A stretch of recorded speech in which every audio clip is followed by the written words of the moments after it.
In 1931, the Robbins Brothers Circus was struggling, as were most businesses, of course. The show was relatively young, having been organized in 1923 under the stewardship of veteran circus proprietor Fred Buchanan. For a while, the circus enjoyed considerable success for an up-and-comer, despite shouldering some debts.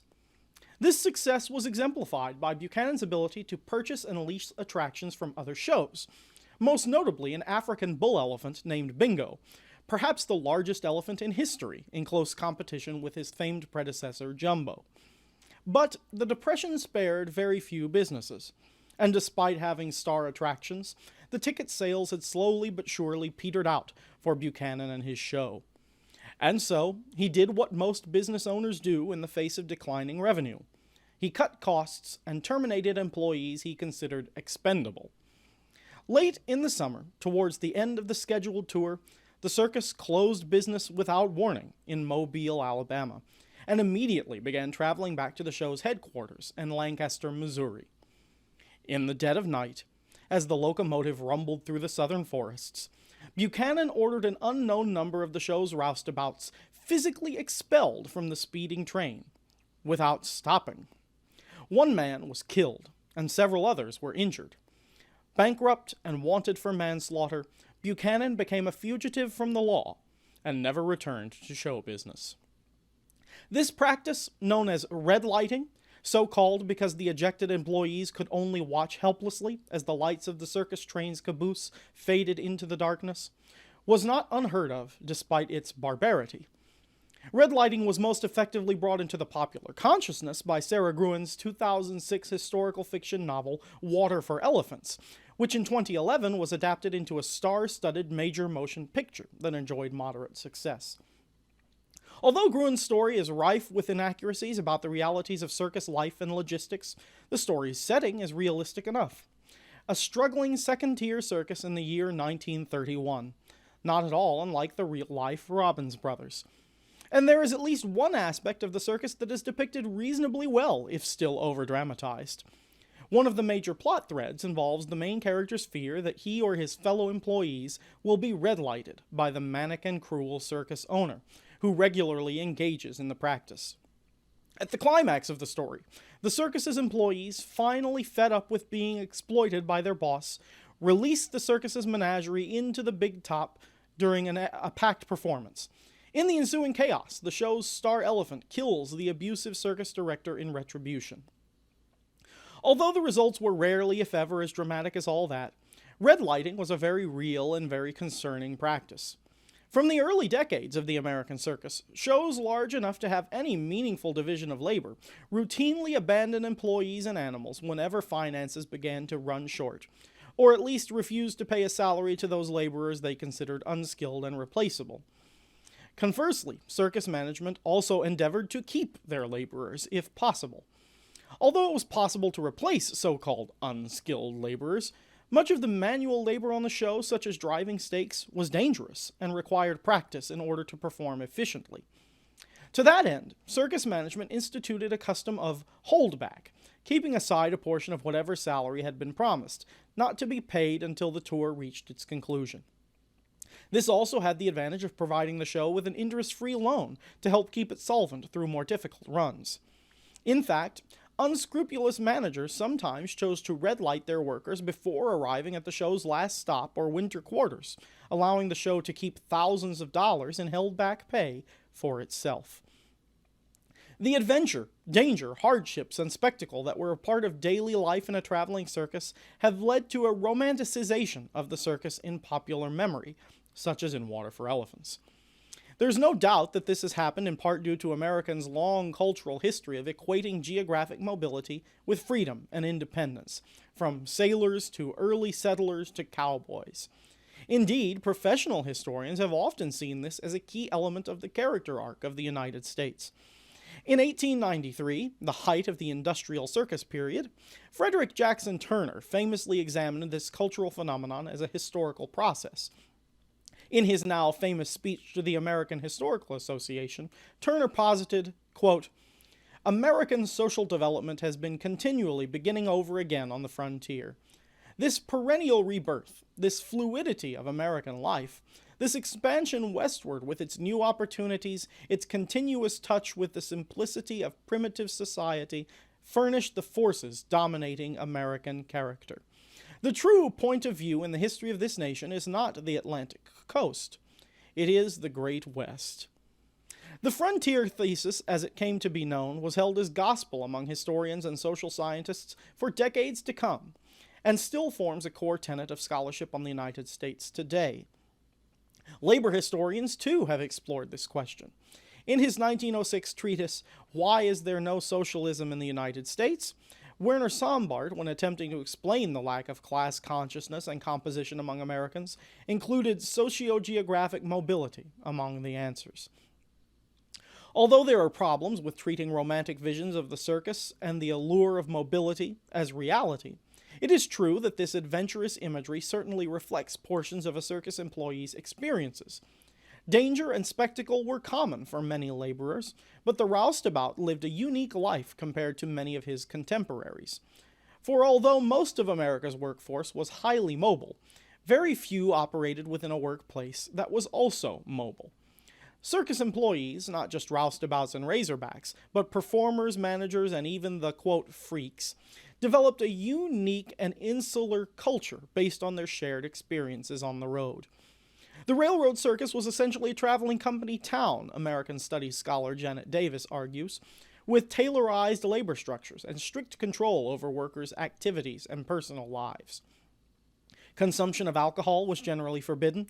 Welfare capitalism was practiced in the form of organized activities such as sports and picnics, and workers were sometimes even monitored by Pinkerton agents or other private detectives.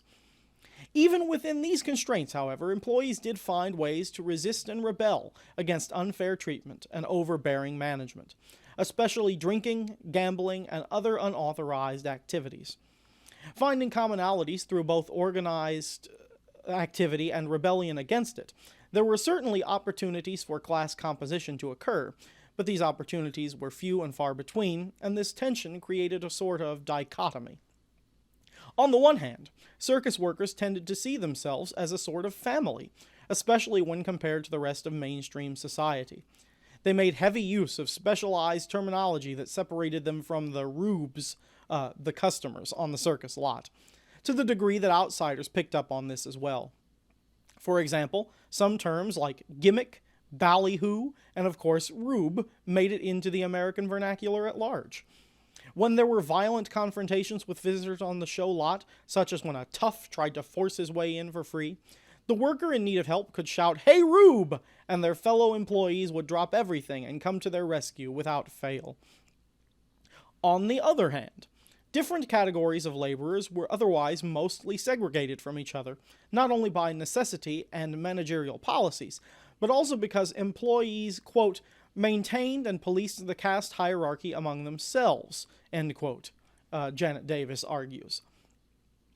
Workers of different types rarely interacted with each other. This is in part because of the segmented sequence of events of putting up, performing, and taking down the show. But circus workers were also separate, even when together. On the train and in communal spaces like the dining tent, living and seating arrangements were divided by job and seniority, as well as by race and sex. Because of this, quote, circus workers maintained a sense of solidarity within their particular occupational group, end quote, much as was the case for most other groups of industrial laborers during this period. It was only on a small number of special occasions when all members of the show made a special effort to interact with one another, the most important of which was usually the 4th of July. For example, the Independence Day celebration of the Ringling Brothers Show in 1903, which was put on by the employees for the employees, was especially grand. Firecrackers lit up the lot. The parade and the lot were decorated with extra bunting, and patriotic music was played as they rolled through the town of Beloit, Wisconsin. And the entry from the route book for this day says, "The Turks and Scotty the Bagpiper tried to grind out America on their instruments, to the great amusement of their friends. The entire crowd shouted and shot firecrackers galore. They invited Major Supramani, the Singalese midget, to assist them. And after the day had been fully explained by Lou Barella and John Walker, the Major said he was hep, and entered into the festivities with great enthusiasm. Special events such as these helped engender a level of familial sentiments among show people, despite the many routines that separated them during the season. And of course, on July 5th, they would have returned to those same routines. Routines is an important word to emphasize here, for the routines of circus labor were required to run extremely smoothly and efficiently. It is somewhat baffling to think that the word circus is now generally used to denote chaos and uncertainty, when the fact is that the labor on the biggest shows was tightly controlled, in many cases down to the minute.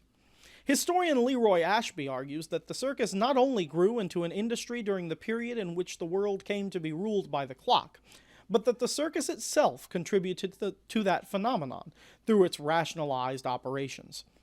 From railroad time schedules, to performances set to music, to the rhythm of driving stakes, synchronization was key to the operation of any large circus.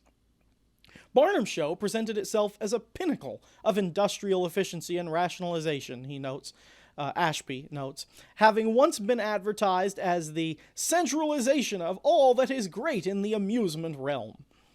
So logistically efficient was the circus at moving daily its roughly 1,200 employees, hundreds of animals, supplies, equipment, baggage, and more, that military forces in both the United States and Europe periodically studied the organization and operation of industrial circuses in order to improve their own logistical practices. The roustabouts, also known as canvassmen, who drove the stakes and raised the tents, and the razorbacks, from the phrase raise your backs, who loaded and unloaded the train cars, were in many ways the backbone of the circus.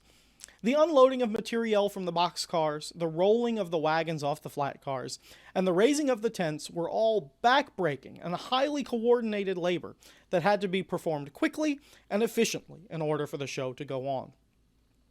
Because these laborers were such a ubiquitous presence, at least in aggregate, they were as much as part of the circus as the clowns or the lion tamers. Quote, "They were a husky lot, those fellows," circus veteran George Conklin observed in his memoir. 6-footers mostly, broad-shouldered and heavy in proportion, with muscles that laughed at an 18-pound sledge. A red flannel shirt, corduroy pants, cowhide boots, and a slouch hat made a costume which added considerably to the color and picturesqueness of the outfit. End quote.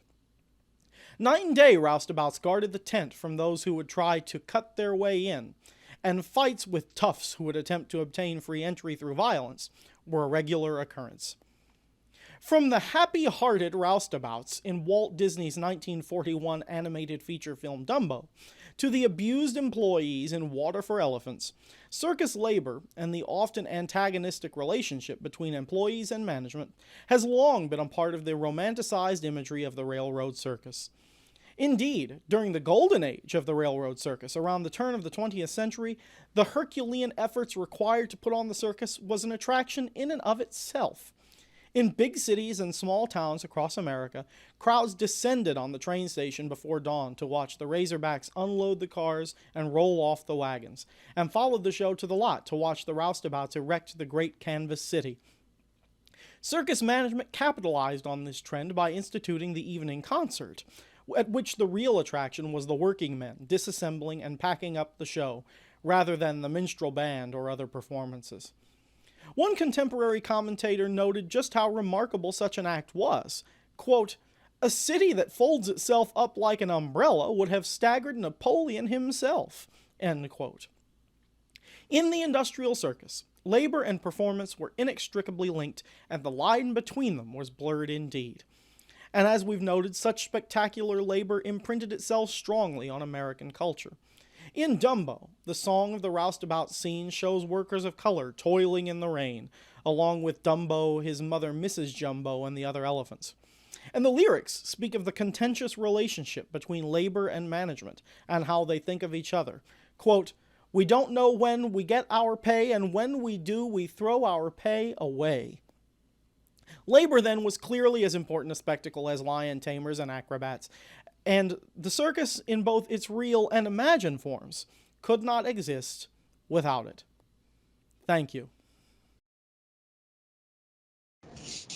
Hello, My name is Jay Ransom, and this is my presentation for the Fall 2021 conference.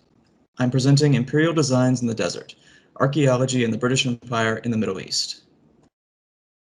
In the 19th and early 20th century, archaeologists in the Middle East served the British Empire by acquiring material culture for British museums and constructing cultural and geographical intelligence for the British War Office. Science and imperialism have often gone hand in hand, but archaeology in particular is a field that lends itself to empire. The acquisition of antiquities served to create an image of a more cultured and exotic empire, and the British War Office hired archaeologists to explore and gather intelligence for imperial military goals. Archaeologists like Henry Salt in the first decades of the 19th century and T.E. Lawrence in the 20th century frequently acted as agents of the British Empire. They gathered valuable pieces of material culture for the British Museum to exhibit, provided cultural victories over Britain's rivals, and recorded geographical and cultural information on areas of interest to the British government. Henry Salt was the Consul General of Egypt for the British government from 1816 to 1827, in charge of diplomatic relations and archaeological discoveries. Salt's role as Consul General involved working with Ibrahim Pasha, the son of Muhammad Ali, the Ottoman governor or wali of Egypt. It was important that Salt be able to work with the local government, as he and his field agents were reliant on Ibrahim's permission to conduct archaeological digs.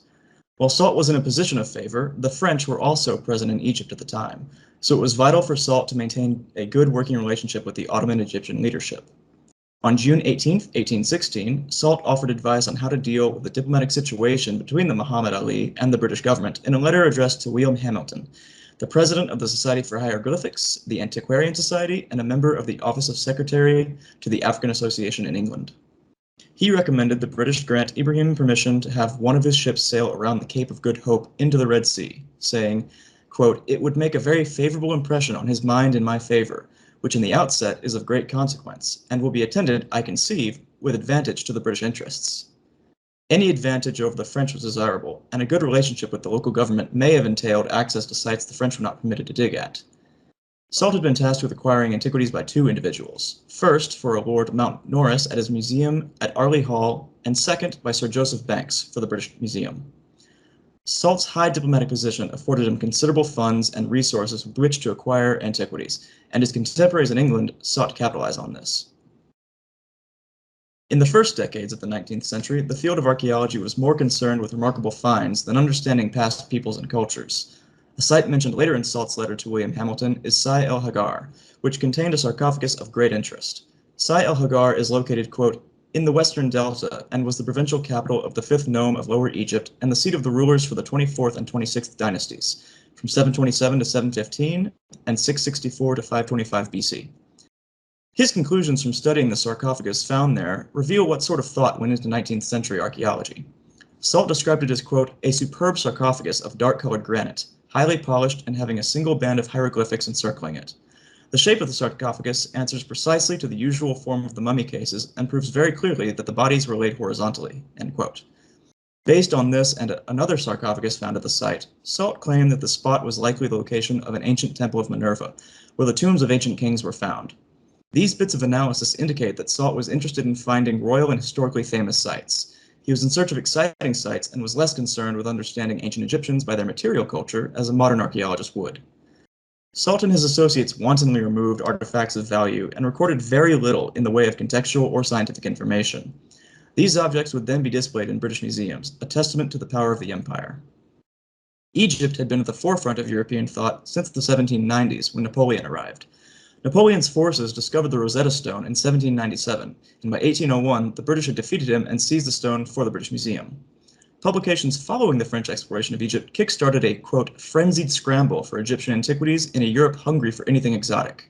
Both Henry Salt and Bernardino Drovetti, the top British and French diplomats in Cairo, were urged to collect spectacular objects for museums at home, end quote. On the front lines of this race were field agents employed by Salt, namely Giovanni di Athanasi and Giovanni Belzoni. Di Athanasi, a Greek, was one of the assistants or servants, according to Salt's own writings, that worked for the Consul General of Egypt beginning in 1813, while Giovanni Battista Belzoni was an Italian explorer and Egyptologist. Di Athanasi and Belzoni performed the majority of the legwork and directed Arab workers during digs. Their primary aim was to find and acquire interesting artifacts, such as sarcophagi and other burial goods, busts of pharaohs, and even an obelisk for study and eventual transport to the British Museum. Diathanazi gives a snapshot of the British-France competition for antiquities in Egypt, saying, "We arrived at Mania at the same time with two men from Mr. Drovetti and the Consul General of France, who were going to Thebes for the purpose of exploring. On seeing these two gentlemen, Mr. Belzoni became furious and would have given all he was possessed of in the world to have been able to reach Thebes that very night and mark out all the ground in order that Mr. Drovetti's men might not find a neutral spot to explore, nor even a sufficient place to sit down on." The war with France was over, but the race for antiquities was on, and the British took every opportunity to beat the French to sites or prevent them from digging. In 1819, Belzoni and Diathanazi conducted an excavation of a tomb on the Isle of Philo. The tomb was nearly inaccessible to all but the slimmest workers at the site, and even they had to undress. Diathanazi and an Arab worker both crawled in and discovered a ladder leading down to an alabaster sarcophagus. Belzoni ordered the expansion of the tomb's entryway so that he could see the sarcophagus and remove it, but in doing so exposed the tomb to rainwater, which resulted in, quote, "the destruction of the tomb. The water penetrated into the tomb, and ever since the stone has suffered greatly from the damp," end quote. Diathanazi notes that Belzoni did not have to enter the tomb in such a destructive manner and could have gotten in without allowing rainwater to damage the site. Following this event, Salt ordered Diathanazi and Belzoni to take all the artifacts they had recovered back to Cairo. This event puts on display the 19th century British archaeologists' priorities: acquire artifacts of great value at any cost, with little regard to health and safety of workers or the preservation of context for scientific analysis. Perhaps the most famous of Salt and Belzoni's finds was a large statue of Ramesses II, known as the Younger Memnon. The statue is broken, but consists of the head and upper torso of the ancient Egyptian king Ramesses II. Ramesses II reigned from 1279 to 1213 BC and was such a successful ruler that he was still worshipped as a god during the reign of Cleopatra over 1,000 years later. Part of his lasting relevancy is due to his many construction projects, often monumental statues of himself. The statue known as the Younger Memnon was excavated by Giovanni Belzoni at the behest of Salt in 1817. In a letter to Lord Mountnorris dated August 7, 1818, Salt says, quote, "Belzoni discovered for me at Thebes a finer colossal head than that at the British Museum, and more perfect, though not above half its weight. The Memnon, with all its inscriptions, which I have copied with great care, is almost ready." End quote. The statue was prepared to be sent to the British Museum as it was considered even better than the one they already possessed. It is still on display today, and according to the British Museum's website, its museum number is EA19, on display in sections G4/B9, and it was collected by Giovanni Battista Belzoni and donated by Henry Salt and Johann Ludwig Burckhardt. Aside from serving as a lasting monument to Britain's imperial acquisitions, the Younger Memnon also inspired Percy Bysshe Shelley's 1818 poem Ozymandias. One should note that Salt made sure to mention that he had carefully copied down the inscriptions found on the statue. This would be a pattern for Salt. He did not typically participate in the excavation and acquisition of artifacts due to his position as a diplomat, but he did analyze and study them, particularly any inscriptions, before sending them back to England. In the years to come, Egypt and the Middle East would continue to hold the attention of European archaeologists, and the region itself would grow in importance to Britain due to the construction of the Suez Canal in 1869. The Ottoman Empire's power dwindled in the waning years of the 19th century, and in 1881, the British invaded Egypt. By the early 20th century, Egypt and the Middle East had grown in strategic importance to the British Empire. War was on the horizon, the Ottoman Empire was flailing, and the Suez Canal was one of the most valuable trade routes in the world. Enter Thomas Edward Lawrence, a young historian and archaeologist with a deep interest in the culture and history of the Middle East. From the years 1909 to 1914, Lawrence worked as an archaeologist studying and excavating throughout the Middle East, where he gained a great love of Arab culture. In a letter to his mother in 1909, he said, quote, "I will have such difficulty in becoming English again. Here I am Arab in habits and slip in talking from English to French and Arabic unnoticing." End quote. William Lawrence, in 1913, referred to T.E. as his, quote, "Badawi brother, owing to his habit of going in Arab clothes," end quote. William's use of the term Badawi was a reference to the people living near Aleppo, possibly similar to the Bedouin. Despite this teasing, Lawrence would continue to dress in Arab garb. In a letter to a Mrs. Emily Ryder on December 26, 1913, Lawrence said, quote, "It amused me especially to come across the reference to the Kurds who shot their doctor on the march. I met them about half an hour after it, when they were excitedly looking for someone else to kill. Fortunately, I was in Arab togs," end quote. This letter implies that had Lawrence been dressed in regular European clothing, he would have been in danger of violence from local fighters, while his Arab togs afforded him some protection or anonymity. Much of Lawrence's work from 1909 to 1912 was at the site of Carchemish in northern Syria. This site was home to the Mitanni, Hittites, and Assyrians. Lawrence worked there with experienced archaeologists such as Dr. David George Hogarth and Sir Leonard Woolley. Lawrence was chosen to work in Syria with them based on his experience in the region. In mid-1909, Lawrence went on a walkabout through Syria and the Middle East, visiting old Crusader castles. This visit was part of his research into his master's thesis. Lawrence was already acquainted with Hogarth before arriving in Carchemish.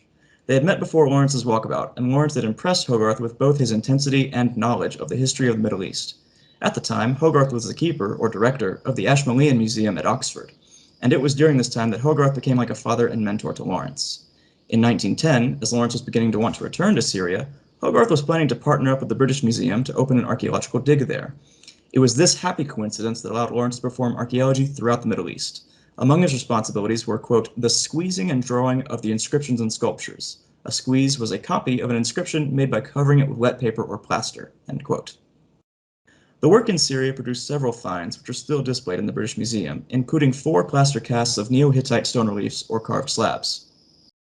The years spent digging in Syria would continue to shape Lawrence and equip him with knowledge of the Arab culture, language, and traditions, preparing him well for diplomatic or intelligence work in the region. In late 1913, Lawrence was hired along with his fellow archaeologist Leonard Woolley to, quote, take part in a Palestine Exploration Fund, PEF, mission to survey Arabia Petraea, the borderland between Egypt and the Ottoman Palestine. The War Office was behind the PEF survey, end quote. Lawrence was an ideal choice to participate in the PEF due to his years of experience in Arabia. A letter from Frederick Kenyon, director of the British Museum, to Sir Charles Watson, chairman of the PEF committee, recommended Lawrence and Woolley for the PEF based on their experience as archaeologists. Kenyon said of Lawrence, quote, he is the best at colloquial Arabic and gets on very well with the natives. He has, I think, more of the instinct of an explorer, but is very shy, end quote. Lawrence's knowledge of Middle Eastern military history and tactics, rooted in his time in university spent studying the Crusades, also prepared him well to analyze the region. Woolley and Lawrence were already being paid by the British Museum to perform archaeology in the region, but their new role as surveyors for the PEF included a pay change, quote, less than the £1 10 shillings Woolley was receiving, but more than the 15 shillings they paid Lawrence. Lawrence's value had risen because he could speak Arabic and got on with the natives, end quote. Woolley, who was the more experienced archaeologist, may have bristled at this, but for Lawrence this was the first of many instances in which his extensive knowledge of Arab culture would benefit his career working for the British government. There is relatively little recorded about Lawrence's early work for the War Office, but the PEF is one instance in which there is heavy documentation thanks to letters from Lawrence and the Wilderness of Zen, Lawrence and Woolley's report on the findings. While British expeditions into the Sinai and Negev deserts had taken place in the 1870s under Herbert Kitchener, their maps were incomplete. To address these concerns, Sir Lewis Mallet, the British ambassador to Constantinople, proposed the Palestine Exploration Fund. The PEF was officially meant to, quote, look for evidence of the movement of Moses and the Israelites from Egypt to Palestine, end quote. Traditionally, British archaeologists were concerned with finding evidence supporting the Bible, so this was a believable cover story for the PEF.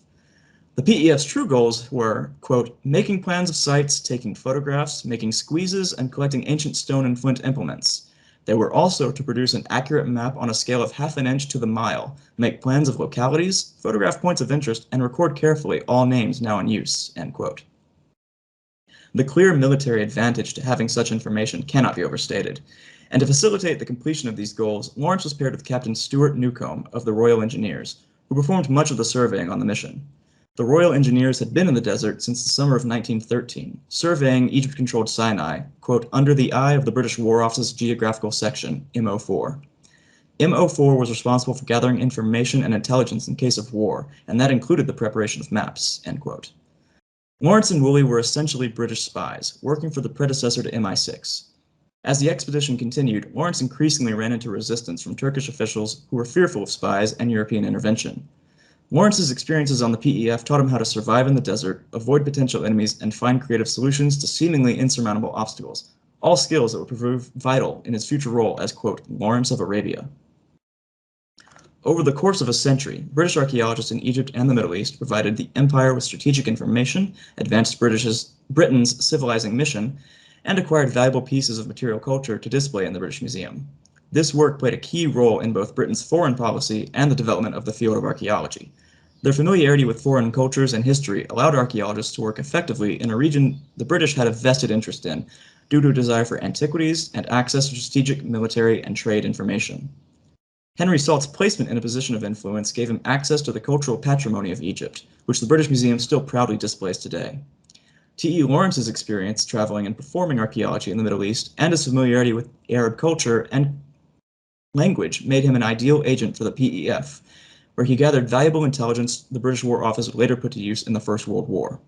These archaeologists pursued academic interests, but their work was ultimately in the service of Britain's imperial goals, making them agents of empire.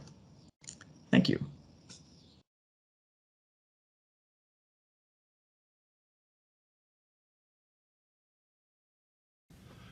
Good afternoon. My name is Mike Wisbrock, and I am here to discuss perhaps the most spectacular of the U.S. State Department's many initiatives, the Jazz Ambassador Program. But first, a little background. Every American should know the history of jazz, how at the turn of the 20th century, musicians in New Orleans and the Mississippi Delta were blending blues sensibilities, African rhythms, and European instrumentation to come up with a potent form of popular music that the people knew as jazz.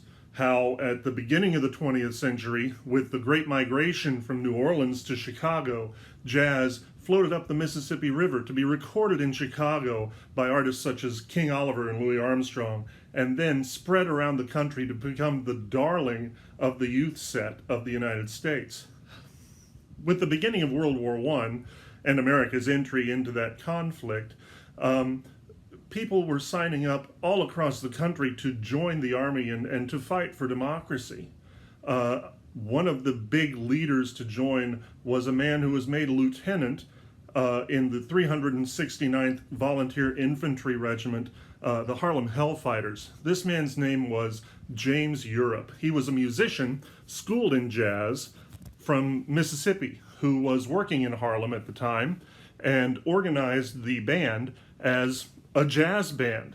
So with the entry of American expeditionary forces into Paris, Europe's band was chosen to play the army into the city. And of course, they played jazz, which became all the rage of Paris. Nobody could get enough. So jazz became extremely popular in Europe. Unfortunately, the trend in the music after World War I was to go from a smaller combo of 5 to 7 musicians all the way up to a big band, which is 15 to 20 musicians performing highly orchestrated renditions of jazz music. The economics of touring with such a large band were such that tours of Europe were really not financially possible. So Europeans did not get to hear much jazz. In fact, jazz was not really heard outside the confines of Europe, outside the confines of America and possibly Canada. For the most part, jazz stayed put throughout the big band era until around the time of the end of the war, World War II, there was a group of musicians in Harlem, people like Dizzy Gillespie, and Charlie Parker, Max Roach, and Thelonious Monk, who were experimenting with another small combo style of jazz, a style that would become known as bebop. And it was this that allowed the funding of European tours across the ocean to bring jazz to an entirely new audience. In 1956, a year after the release of Rock Around the Clock by Bill Haley and the Comets, Dizzy Gillespie was playing with a small combo in a club known as the Showboat in the Washington, D.C. area. He received a note after his performance saying that Representative Adam Clayton Powell, the U.S. representative from the Harlem district, wanted to see Gillespie in his offices tomorrow. Of course, Gillespie attended the meeting, where Powell offered Dizzy Gillespie the first jazz ambassadorship for the United States State Department. Dizzy, being the kind of man that Dizzy is, decided he was going to make the tour and contracted with Quincy Jones to organize a big band, since the State Department was going to be paying for such a trip. That was the beginning of the Jazz Ambassador program. It would go on to include such new luminaries in the jazz world as Louis Armstrong, Dave Brubeck, Benny Goodman, Duke Ellington. Even into the modern day, the Jazz Ambassador program continues. So one might wonder, in this modern day and age of copyright infringement and permission to use music in political campaigns, how does one determine which musician to use, and how does one convince that musician to tour on behalf of the U.S. State Department? Thankfully, there is a large repository of letters from Dave Brubeck to his wife during Brubeck's tour of the continent for the State Department. And it was in this tour that we discover exactly who Dave Brubeck is. Dave Brubeck, like many of his generation, had served in World War II with the United States Army and had toured Europe with a U.S. Army band. In the process of doing so, he had perfected the beginnings of his peculiar style of jazz, one that produces strange time signatures that most jazz musicians would not be familiar with. Most jazz listeners certainly weren't familiar with, was more along the lines of what one would expect to find in Turkish music or Middle Eastern music. Nonetheless, it became all the rage. And through these letters, we can see exactly what kind of an individual Dave Brubeck is. Dave Brubeck was a very patriotic individual. Not only patriotic, as one would expect of his generation, he was also very much a humanitarian.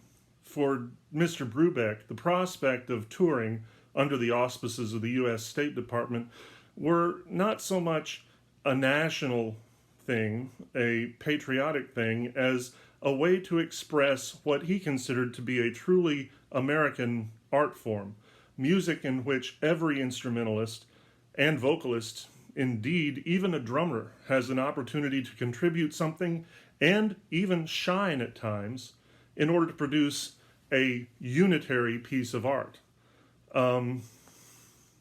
Most jazz musicians seem to echo this sentiment of Brubeck's, but Brubeck seems to be more strident in his claim that jazz is truly the only democratic art form. The State Department, on the other hand, was given the communications that were going back and forth among the State Department. They were intending to use jazz itself as a weapon in the Cold War to stave off any more emerging countries falling under the communist control. And it is evident through Brubeck's letters that their goals and Brubeck's goals were at odds, but nonetheless, Brubeck enjoyed doing the tour that he did, as did all of the other musicians, apparently. They truly saw jazz as an innate expression of humanity rather than an expression of American dominance. So one might ask, what kind of audiences were these bands performing to? According to interviews done by your presenter,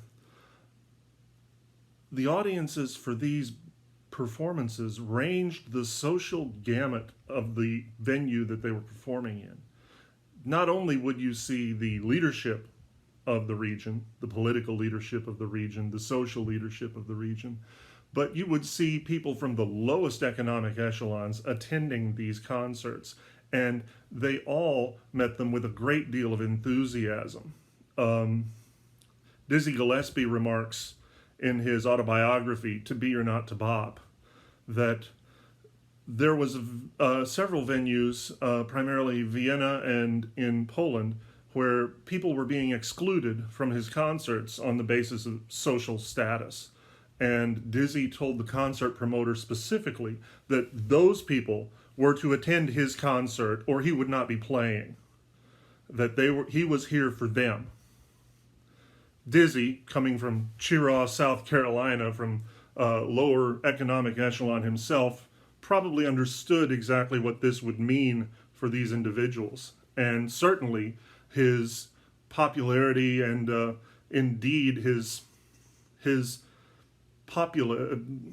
populism shone through in his music. It is through these tours, indeed, that jazz music has taken on a life of its own. Where once jazz was strictly limited in purview to the borders of the United States and perhaps Canada, now jazz is performed around the world and performed to a high level of excellence around the world. There are jazz musicians from South Africa, jazz musicians from South America, jazz musicians from Israel, jazz musicians from India. Literally, it is a worldwide phenomenon. Jazz has become, truly, a heartbeat music of the entire human population. And that can largely be attributed to these concerts, these tours. One might ask, of what benefit is this to the American population? I have been lucky enough to obtain an interview with a member of the Army Blues, which is a portion of the 3rd Army Band, Pershing's own, the band that performs at the funerals at Arlington National Cemetery and for the inauguration of each president. The gentleman I interviewed was the non-commissioned officer, ranking non-commissioned officer in charge of a tour that took place in 1991 under these auspices. It was actually done in conjunction with Operation Desert Storm and was intended to encompass the Middle East, rounding up at the Montreux Jazz Festival in 1991. Unfortunately, the combat actions in Desert Storm happened so quickly that the tour was unable to get off into the Middle East. Rather, they toured the continent and ended up at the Montreux Jazz Festival. And the gentleman interviewed, his name was Sergeant Major Monty Wisbrock, stated in no uncertain terms that even today, in a world dominated by rock and roll and hip hop, jazz music is well received around the world, very well received around the world. They got rave reviews, stood for several curtain calls, and indeed played to an audience that ran the social spectrum from the lowest economic echelon to the leaders of the country they were performing in. One wonders then, is it only professionals? Is there any educational value to these tours? And indeed, in 1969, the 1 O'Clock Lab Band from the University of North Texas was allowed to participate in one of these tours of Mexico and Latin America. I believe one of the saxophonists in that band was a man by the name of Lou Marini, whom you may be familiar with through his work with such groups as the Blues Brothers and the Saturday Night Live Band. Not only North Texas is involved, bands from the University of Miami, from Millikan University, from the University of Illinois, even high school bands are involved in these tours, all through the National Association of Jazz Educators, which has conventions every year, like most music educators do, and in which these bands perform contest pieces to see who is nominated. So, in essence, while the origin of this Jazz Ambassador program may have been intended as a weapon against people who were of different political persuasion than us here in the United States, it has indeed shown to be a lasting contribution not only to the furtherance of jazz as an art form, but in world arts in general, and of great benefit to the musicians that perform it. Thank you for your time.